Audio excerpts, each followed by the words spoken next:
सुप्रभात। मैं जगेंद्र राणा। आवागमन का चक्र, आवागमन का चक्र, यह हमारी आज की आध्यात्मिक चर्चा का विषय है।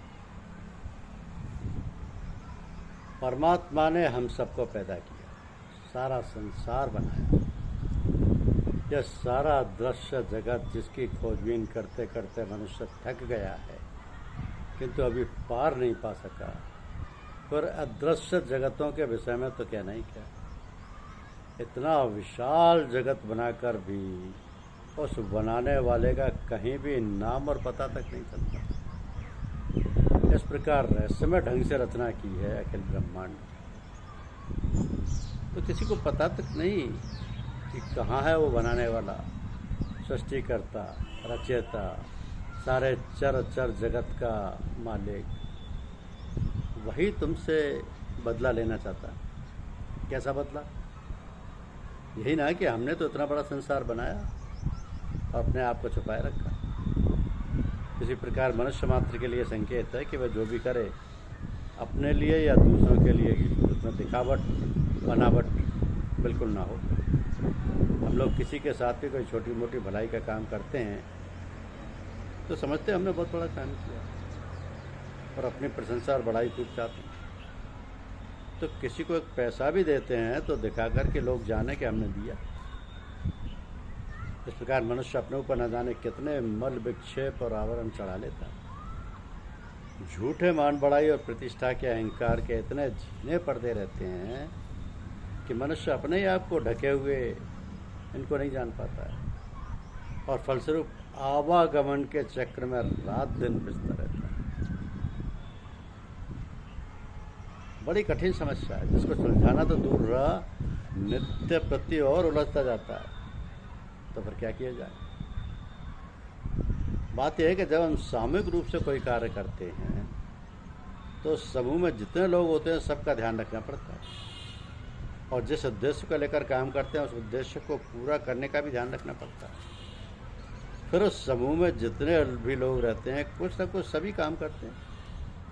यदि वो सभी लोग मनमाने ढंग से काम करने लग जाएं तो गड़बड़ी पैदा हो जाएगी, अर्थात नियम भंग हो जाएगा और काम बिगड़ जाएगा। इस प्रकार जगन्यंता ने जगत बनाया और संकेत भी कर दिया कि इस प्रकार कार्य करना। अब जो भी जिस काम पर लगा है, यदि मनमाने ढंग से कार्य करेगा, गलत करेगा तो उसको दंड मिलेगा। और दंड कौन देगा? वो तो नियामक है, जिसे हम परमात्मा, खुदा आदि कहकर पुकारते हैं, जो सब में सब जगह रम रहा है। अदृश्य रहते हुए हम सबको और हमारी सबकी गतिविधियां देख रहा है, वही दंड देगा। इसलिए हमारे सामने जो वेद, शास्त्र, कुरान, बाइबल इत्यादि प्रत्येक धर्म के ग्रंथों में जो आचार विचार, विधि विधिनादि बताए हैं, उनके अनुसार चलना और अपनी इच्छा को उसी विधि विधानानुसार बना लेना सीधा सरल मार्ग है। जब हम सब एक ही पिता की संतान है तो सब में प्रेम भाव और मेल मिलाप रहना चाहिए। सबके भलाई में अपनी भलाई, सबके सुख में अपना सुख रहना चाहिए। जो सबका मित्र है उसका कोई शत्रु नहीं, जिसका कोई शत्रु नहीं उसका कोई मित्र भी नहीं। तो गुरु समरथ सर पर खड़े, काहे कमी तो दास। रिद्धि सिद्धि सेवा करें, मुक्ति न छोड़े आस। ईश्वर ही परम गुरु है। जो ईश्वर से अपनी लो हर समय लगाए रहता है उसको ईश्वर से तारतम्य है। मन का स्वभाव है कि जिसकी याद करता है उसी का रूप ग्रहण कर लेता है, तदाकार हो जाता है। ऐसे महापुरुष जो दिन रात परमात्मा के भजन ध्यान में सुमिरन में लगे रहते हैं, जिन्हें दुनिया की किसी वस्तु की चाह नहीं, जिन्होंने अपना तन मन धन सब उसी को समर्पित कर दिया है, उन्हें तादात्म्य हो जाता है परमात्मा से, वो तदाकार हो जाते हैं। अंग्रेजी में भी एक कहावत है कि as a man thinks so he become. तो ऐसे लोगों की पहचान करना भी कठिन है। वो इतने सरल और सीधे साधे दुनियादारों की तरह रहते हैं कि कोई समझ ही नहीं सकता कि कितने महान हैं। किंतु यदि उनके संग साथ कुछ दिन रहा जाए तब समझ में आने लगता है कि ये तो जन साधारण से विशेषता रखते हैं। इनमें न राग या न द्वेष। ऐसे महापुरुष ही परम संत, समर्थ गुरु और सदगुरु के रहने के योग्य हैं। ऐसे महापुरुषों की छत्र छाया में जो भी रहता है उसे चिंता किस बात की? ईश्वर को किसने देखा है और किसने पाया है? ये तो जब ऐसे गुरुओं की कृपा हो तभी दर्शन हो सकता है।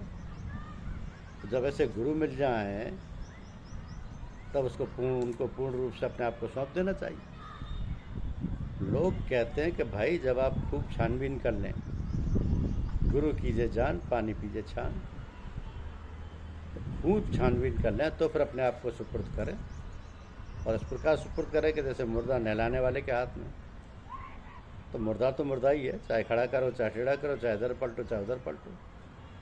कहने का मतलब ये है कि इस प्रकार अपने को गुरु के हवाले कर दो कि अपनी कोई इच्छा ना रहे। इच्छा तो सभी दुखों की जड़ है। ना रहेगा बांस, ना बजेगी बांसुरी। तो गुरु ईश्वर तो नहीं है, किंतु ईश्वर से जुदा भी नहीं है। गुरु ही ईश्वर प्राप्ति का जो जरिया है, उसे यदि हम छोड़ दें तो क्या होगा? आप सोचिए ज़रा, आप कलकत्ता जा रहे हैं, टिकट ले करके रिजर्वेशन करा लिया, सब साथ सामान के साथ गाड़ियाँ बैठ गए, गाड़ी चल दी।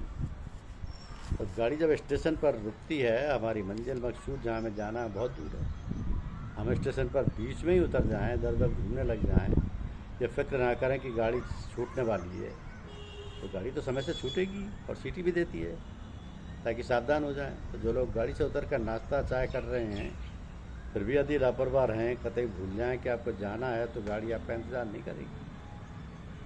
ये तो रही मिसाल। आपको गाड़ी पर सारे साथ सामान के साथ बैठना है और आपको सावधान भी रहना है कि आपका सामान कोई ना ले ले, तथा आप सो न जाएं कि आपका स्टेशन जहां आपको उतरना है निकल जाए। इसी प्रकार जब हम गुरु करते हैं तो पूरी तौर से उन्हीं का आश्रित रहना चाहिए। जब आप पूरी तौर पर उन्हीं पर न्यौछावर हो जाएंगे, इन्हीं पर निर्भर हो जाएंगे, फिर तो स्वयं आपका ख्याल रखेंगे क्या? वो तो बना ही रहेगा। दिल को दिल से राहत होती है। आपकी जरा सी परेशानी की खटक उन पर पहुंचेगी, और जैसे पिता अपने छोटे से अबोध बालक की जरा सी परेशानी पर फ़ौरन दौड़ पड़ता है और मदद करता है, उसको सोचना पड़ता है कि कौन क्या है, वह तो उसी के दिल का टुकड़ा है, और फिर वो सोचे समझे मदद करने को दौड़ पड़ता है बिना सोचे समझे। फिर समर्थ गुरु सदगुरुओं का क्या कहना? ऐसे गुरुओं के सानिध्य में रहने से रिद्धि सिद्धि सब बात देखती रहती हैं कि उन्हें किस बात की ज़रूरत है कि हम पूरी करें।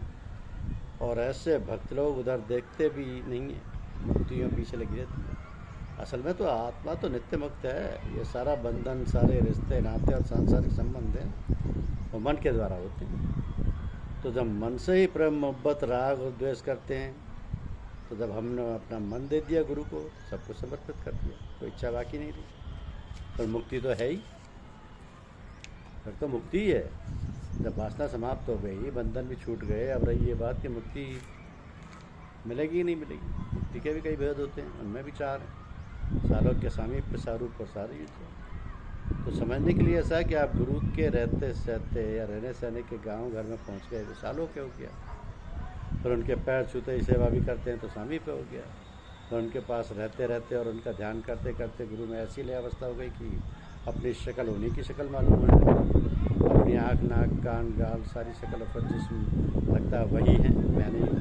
ये होगा सारूप्य।